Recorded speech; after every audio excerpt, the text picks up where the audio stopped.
Hey guys, it's iDavis here, I am a content creator on YouTube and welcome back. In this video, we are going to take a look at all different types of events that we can see in the game, and for each I will dive into a bunch of strategies that you can find useful once these events appear. But before I jump into this, don't forget to join by subscribing to this channel. During the year, several events take place in Elvenar, each with its own theme, spirit, rewards, and also the way the event works. Such a diversity in event mechanics is not only making them interesting, so that we don't have exactly the same pattern every time, but it also allows us to find various ways to progress in the event and how we can obtain the rewards. During the year, we used to have around 8 different events, each taking usually 3 weeks. Before a new event arrives, there used to be an indication in the game, in the place of the usual event banner, which says which event is coming soon and what is the remaining time till the event begins. It usually appears around 2 or 3 days before, so you have enough time to prepare yourself for what the event is about to bring. During this time, you can dive into the Elvenar community forums and seek all the information that other players found about the event and brought from the beta server. No different than any other event we have had so far, the event questline is going to challenge you during its duration. The collection usually contains 75 quests to complete during the event.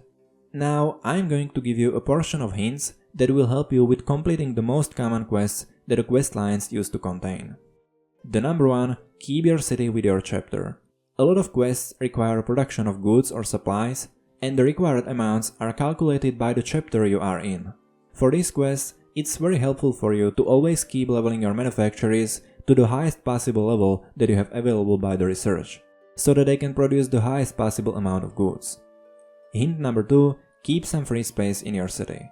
Sometimes you are asked to produce specific products from workshops or manufactories that do not depend on the total number of goods produced, but on the number of productions you started and collected. You don't really need your advanced manufactories and workshops to be running for this quest. You can rather prepare a small place somewhere in your city and fill it with some small level 1 buildings. If you, even before the event starts, launch some 9-hour productions in these buildings, you will be able to immediately collect them when the specific quests arrive, without the need of occupying your main workshops and manufactories. And the hint number 3, think in advance. If you have some technologies in the research which you don't necessarily need to unlock right now, or do not limit you in the research progress, keep the technology locked for now if there is an event running, and you might find it useful unlocking it once the quest asking for it appears. The same goes with open provinces on the world map. Especially if you are an advanced player and scouting one province takes you more than a day, it's worth saving some scouted provinces for later. Keeping all of these things in your mind will help you to quickly get through those most limiting quests in the questline. Now, having the preparation for the event completed, let's take a look at what are the 3 different types of events we used to see during a year. The number 1, the rotating chest. For the purpose of demonstration, I'm going to use the Autumn Zodiac event, which is running at the moment of creating this video. Examples of other similarly working events from the past can be the Air Trader's Voyage, Rise of the Phoenix Cult, or Elvarian Carnival, among others. When this event appears, there are in total 9 different chests, 3 of which appear in the screen, allowing you to choose one of them to open.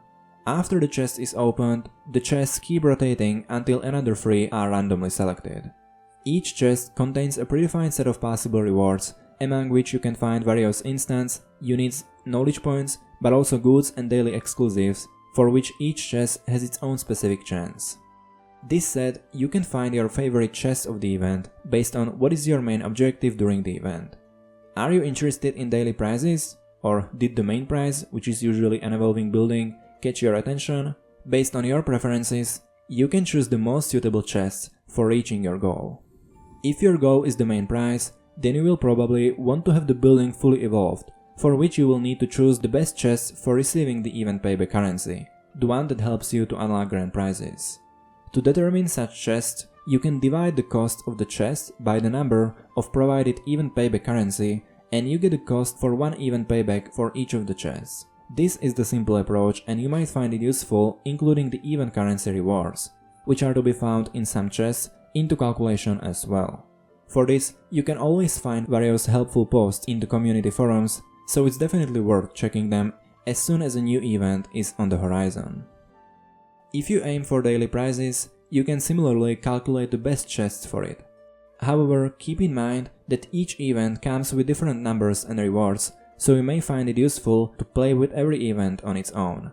The good aspect of this type of the event is that you have a good control over what you are going to get. Even if you are not interested in daily prizes nor grand prizes at all, there are still a bunch of side rewards inside, among which you can find the chests that suit you and the needs of your city the best. Moving on, we have the Shuffleboard event. The last time we could see this event was during the Fairy Queen's Garden event, but it's also very usual during the Christmas events, such as the Snow Owl 2020 or Winter Magic 2019. In this type of the event, we have a 4x4 grid of 16 chests, in case of this event, flowers, each containing one specific reward. Before all the chests are shuffled, we can see the rewards they contain, and that is the point where the strategy comes in.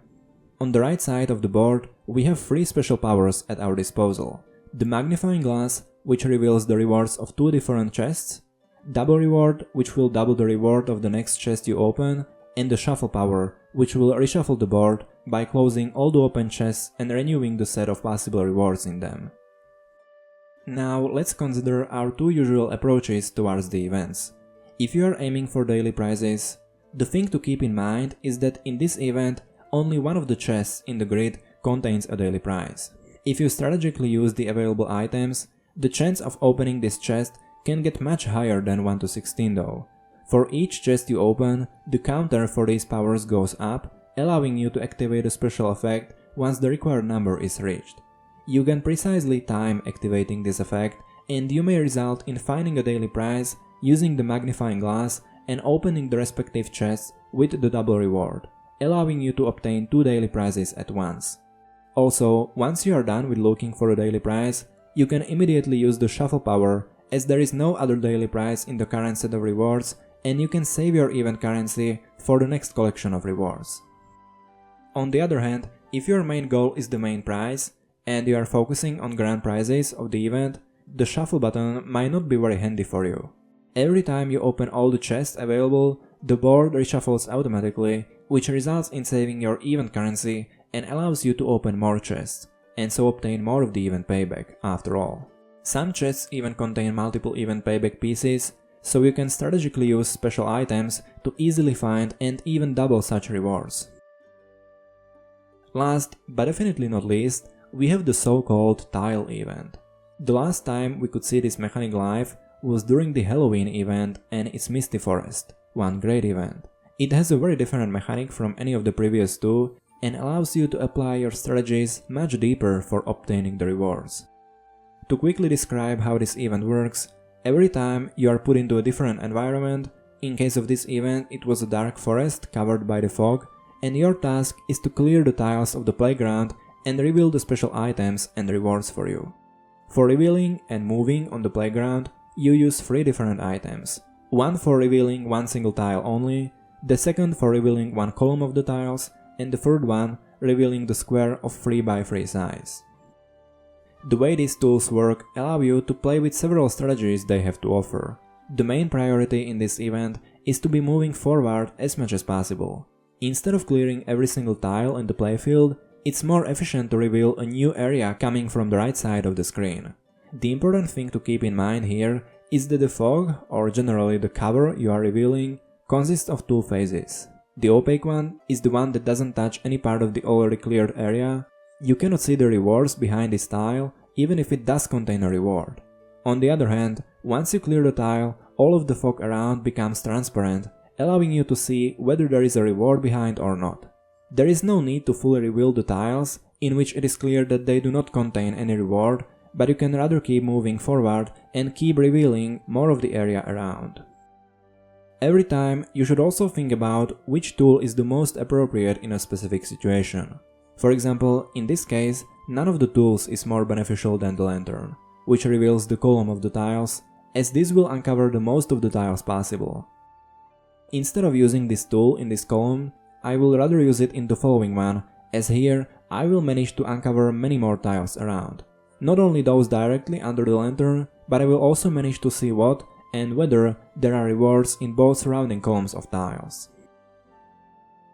And with that being said, this is my collection of tips for all different types of events we used to see in Elvenar. Don't forget to always keep an eye out for new events to come.